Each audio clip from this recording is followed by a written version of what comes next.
हजरत फुजैल बिन अयाज रहमतुल्लाह अलैह सिर्फ एक आम डाकू नहीं थे, बल्कि डाकुओं के सरदार थे। पूरे काफिले उनके नाम से खौफजदा रहते थे। खुद फरमाते हैं कि मेरा तरीका यह था कि मैं पूरे काफिले के साथ हमला करता था। एक दिन का वाकया है कि एक कारी साहब यह आयत तिलावत कर रहे थे, ला तकनतू मिन रहमतिल्लाह इन्नल्लाह यगफिरुज जुनूब ज़मीयन। यह आयत उनके दिल में उतर गई और वह रो पड़े। वह तुरंत कारी साहब के पास पहुंचे और अर्ज किया, क्या वाकई अल्लाह सारे गुनाह माफ कर देता है? अगर कोई इंसान बरसों तक डाके डालता रहा हो, लोगों को रुलाता रहा हो, क्या वह भी सच्ची तौबा करे तो माफ हो सकता है? कारी साहब ने जवाब दिया, मैं कोई मुफस्सिर नहीं, मैंने तो कुरान की आयत पढ़ी है और मेरा रब फरमाता है कि उसकी रहमत से मायूस न हो। हजरत फुजैल बिन अयाज रहमतुल्लाह अलैह फरमाते हैं, बात खत्म हो गई। मैं वापस आया और अपने साथियों से कहा, अब तुम कोई नया सरदार ढूंढ लो, मेरे इरादे बदल चुके हैं, मैंने तौबा कर ली है। साथियों ने कहा, हमने चोरियां भी साथ की हैं, तौबा भी साथ ही करेंगे।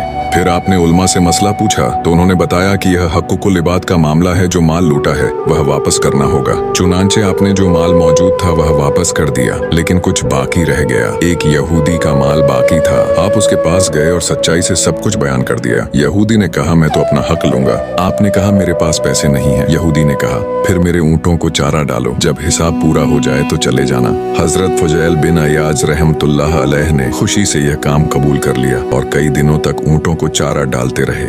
एक दिन यहूदी ने कहा, वह ठीकरियों से भरी थैली उठाकर ले आओ। जब आपने थैली उठाकर दी तो उसमें अशरफियां भरी हुई थी। आपने हैरानी से कहा, तुमने तो कहा था ये ठीकरियों की थैली है। यहूदी कहने लगा, मैं तौरात पढ़ता हूँ, उसमें पढ़ा था कि जब मुसलमान सच्ची तौबा करता है तो अल्लाह ठीकरियों को भी सोना बना देता है। मैं तुम्हारी तौबा को आजमा रहा था। तुम्हारी तौबा भी सच्ची है और तुम्हारा दीन भी सच्चा है। अब मैं इस शर्त पर माफ करूंगा कि मुझे कलिमा पढ़ा और मुझे भी मुसलमान कर लो। सुभान अल्लाह, एक सरदार डाकू की सच्ची तौबा एक यहूदी के इस्लाम कबूल करने का जरिया बन गई। हजरत फुजैल बिन अयाज रहमतुल्लाह अलैह इसके बाद एक अजीम वली अल्लाह बने। अल्लाह की रहमत से कभी मायूस न होना, यह आयत सच साबित हुई।